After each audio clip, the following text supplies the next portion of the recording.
Tourism മന്ത്രിയുടെ ഓഫീസിൽ നിന്ന് ജ്യോതി മൽഹോത്രയ്ക്ക് സഹായം കിട്ടിയോയെന്ന് അന്വേഷിക്കണം. ഗുരുതര ആരോപണവുമായി പി.വി. അൻവർ. പാകിസ്ഥാന് രഹസ്യവിവരങ്ങൾ കൈമാറിയ കേസിൽ അറസ്റ്റിലായ ബ്ലോഗർ ജ്യോതി മൽഹോത്ര ടൂറിസം മന്ത്രിയുമായി നിരന്തരം ഫോൺ സംഭാഷണം നടത്തിയെന്ന് പി.വി. അൻവർ പറഞ്ഞു. ഇത് എന്തിനാണെന്ന് വ്യക്തമാക്കണം. ബ്ലോഗർ ജ്യോതിക്ക് മന്ത്രിയുടെ ഓഫീസിൽ നിന്ന് സഹായം കിട്ടിയോ എന്ന് അന്വേഷിക്കണമെന്നും അൻവർ പറഞ്ഞു. തിരുവനന്തപുരത്ത് പോലീസ് മേധാവി റവാഡ ചന്ദ്രശേഖരനെ സന്ദർശിച്ച ശേഷം പ്രതികരിക്കുകയായിരുന്നു അദ്ദേഹം.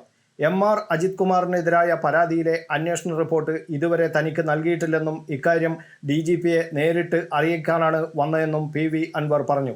റിപ്പോർട്ട് ലഭിക്കുക എന്നത് പരാതിക്കാരനായ തൻ്റെ അവകാശമാണ്. ഇപ്പോഴും അജിത് കുമാറിൻ്റെ കയ്യിലാണ് പോലീസ് ആസ്ഥാനം പ്രവർത്തിക്കുന്നത്. അതാണ് റിപ്പോർട്ട് തനിക്ക് നൽകാത്തതിന് കാരണം. ജ്യോതി മൽഹോത്ര വിഷയം എന്തുകൊണ്ടാണ് ടൂറിസം വകുപ്പ് മറച്ചുവെച്ചത്? ടൂറിസം മന്ത്രിയുമായി ജ്യോതി മൽഹോത്ര നിരന്തരം ഫോൺ സംഭാഷണം നടത്തിയത് എന്തിനാണ്?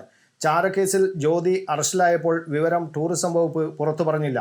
ഇക്കാര്യങ്ങൾ കേന്ദ്ര ഏജൻസികൾ അന്വേഷിക്കണമെന്നും പി.വി. അൻവർ പറഞ്ഞു. News bureau, Kannur media.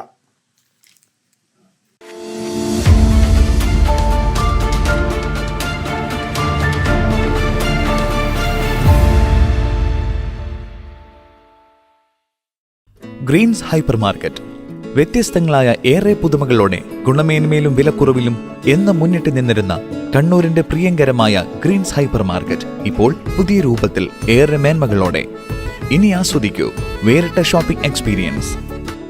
Green's club ഉപഭോക്താക്കൾക്ക് പ്രത്യേക ആനുകൂല്യങ്ങൾ. Offer available at all Greens hyper market. Greens, refreshing your needs.